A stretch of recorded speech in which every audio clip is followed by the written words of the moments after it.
Shalom, berjumpa lagi dengan saya di channel ini, Karyaku Channel. Saya percaya kita semua dalam keadaan baik dan sehat-sehat saja. Marilah kita sejenak mendengarkan pesan firman Tuhan bagi kita, agar hidup kita tetap berjalan di dalam kehendak Tuhan, dan kita memiliki kekuatan dan hikmat agar kita tetap di dalam jalannya Tuhan. Pesannya pada saat ini adalah jalannya lurus ternyata menuju jurang. Dalam Amsal 14 ayat 12 dikatakan demikian. Ada jalan disangka orang lurus tetapi ujungnya menuju maut.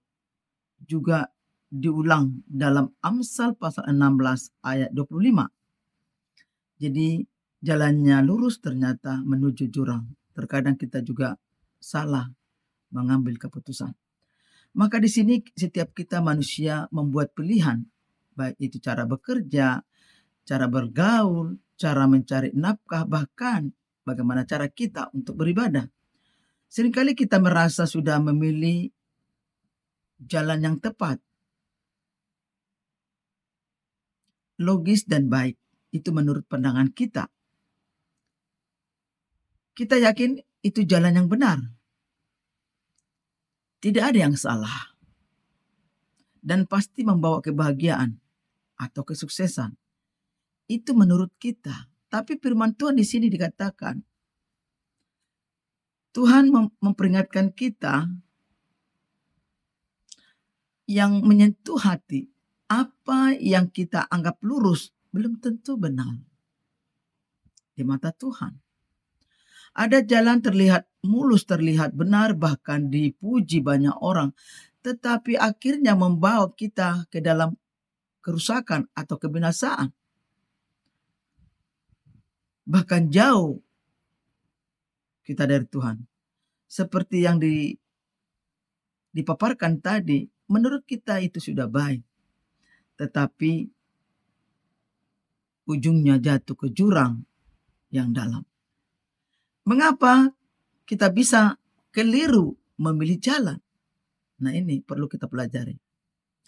Yang pertama, kita mengandalkan akal dan perasaan kita sendiri.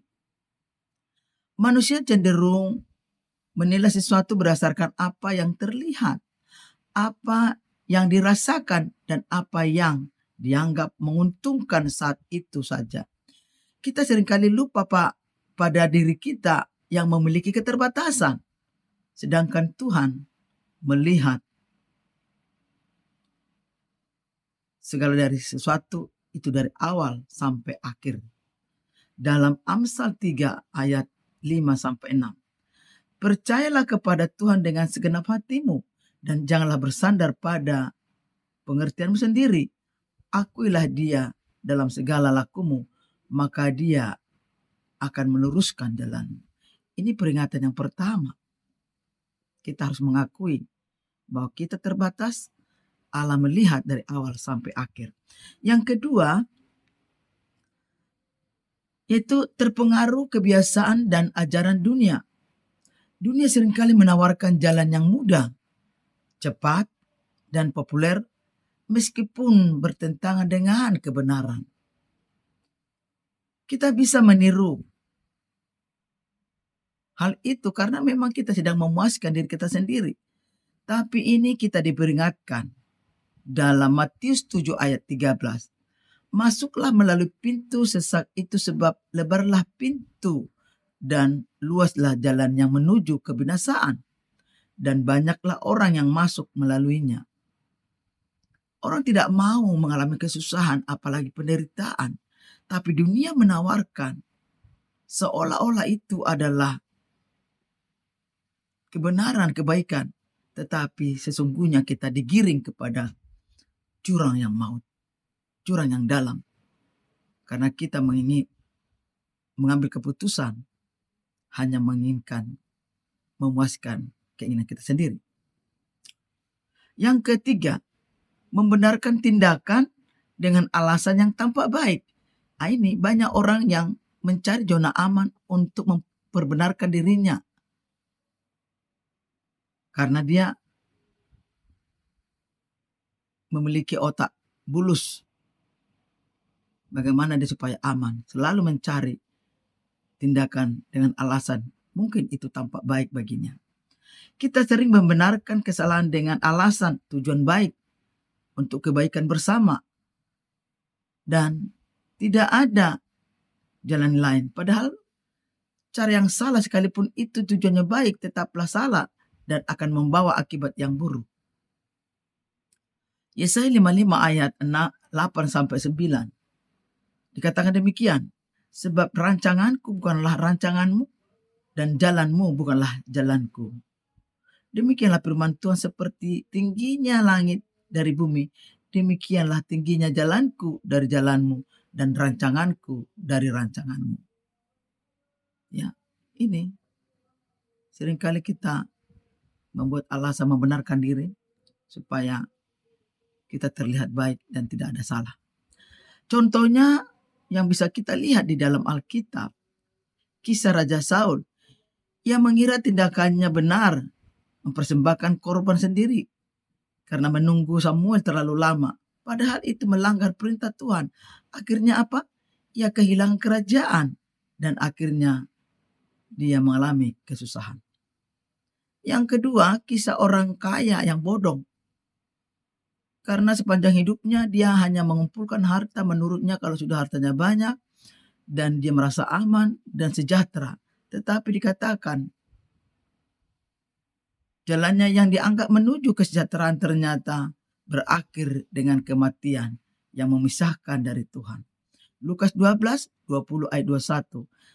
Firman Tuhan Allah kepadanya, "Hai engkau yang bodoh, malam ini juga nyawamu diambil daripadamu.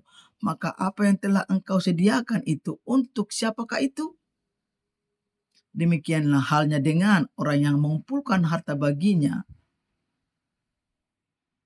untuk diri sendiri, tetapi tidak kaya di hadapan Allah. Ya, kita diperingati sebagai orang bodoh yang mengumpulkan harta menurutnya kalau harta itu sudah menimpun, sudah banyak, maka dianggap sejahtera. Tapi ingat berkata, malam ini juga nyawamu akan diambil. Maka dengan ini bagaimana agar kita tidak terjatuh dalam jurang? Yang pertama, uji setiap jalan dengan firman Tuhan. Segala sesuatu diuji dengan firman Tuhan. Jangan memakai akal pikiran. Karena sudah dipaparkan tadi, kita memiliki keterbatasan. Ya.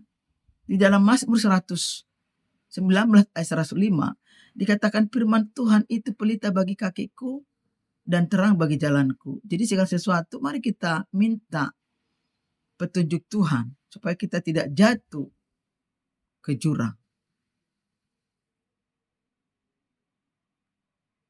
Yang kedua, minta petunjuk Tuhan dalam doa.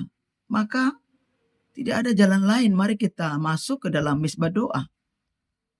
Jangan memutuskan sesuatu hanya berdasarkan pemikiran sendiri, tetapi minta Tuhan menunjukkan jalan. Dalam Pemazmur ayat 25 ayat 4-5, tunjukkanlah kepadaku jalanmu, ya Tuhan, ajarlah aku menempuh jalanmu yang benar, pimpinlah aku ke dalam kebenaran, dan ajarlah aku, sebab engkaulah Allah yang menyelamatkan aku, kepadamulah aku berharap senantiasa. Jadi mari kita berharap senantiasa kepada Tuhan, apapun yang harus kita putuskan, tetap berserah kepada Tuhan. Yang ketiga, dengarkan nasihat yang takut akan Tuhan. Perlu ada di sekeliling kita orang-orang yang memiliki hubungan baik dengan Tuhan, memiliki integritas di hadapan Tuhan, bahkan seperti apa kehidupannya perlu kita meminta nasihat. Jangan lari kita kepada orang-orang yang merasa memiliki intelektual tetapi tidak takut akan Tuhan. Tapi kita diingatkan di sini, mari kita mendengarkan nasihat orang-orang yang takut akan Tuhan dan hidup dalam firman Tuhan. Di dalam Amsal 15 ayat 22, rencana gagal karena tidak ada pertimbangan, tetapi terlaksana karena banyak penasehat.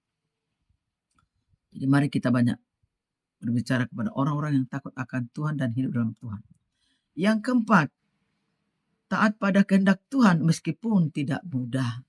Memang ini harus kita jalani karena sebuah penderitaan yang manakala dituntut ketaatan. Dan ini tidak mudah. Jalan Tuhan mungkin tidak selalu terlihat mudah atau menguntungkan saat itu, tetapi ia pasti membawa hidup dan berkat. Matius 7 ayat 14. Sesaklah pintu dan sempitlah jalan yang menuju kepada hidup, dan sedikitlah orang yang menemukannya. Memang kepada hal ketaatan sangatlah sukar.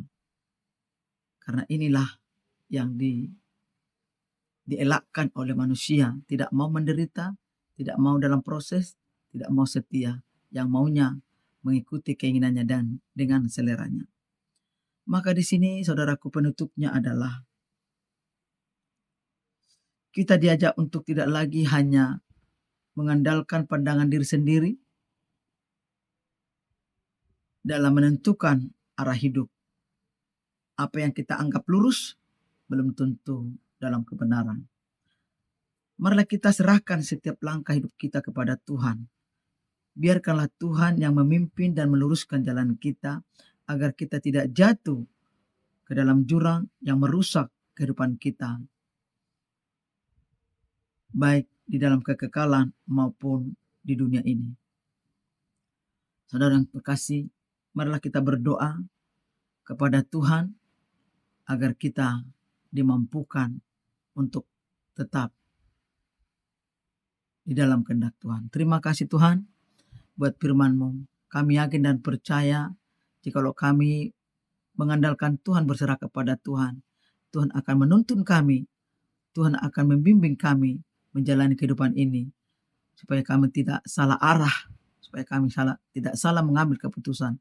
Tetapi ketika kami mengambil keputusan, itu karena penuntunan Tuhan, itu karena penyertaan-Mu. Terima kasih Tuhan buat firman-Mu ini, diberkatilah kami, bila kiranya kami tetap mengandalkan Tuhan dalam hidup ini. Terima kasih, dalam nama kami mengucap syukur dan berdoa. Amin.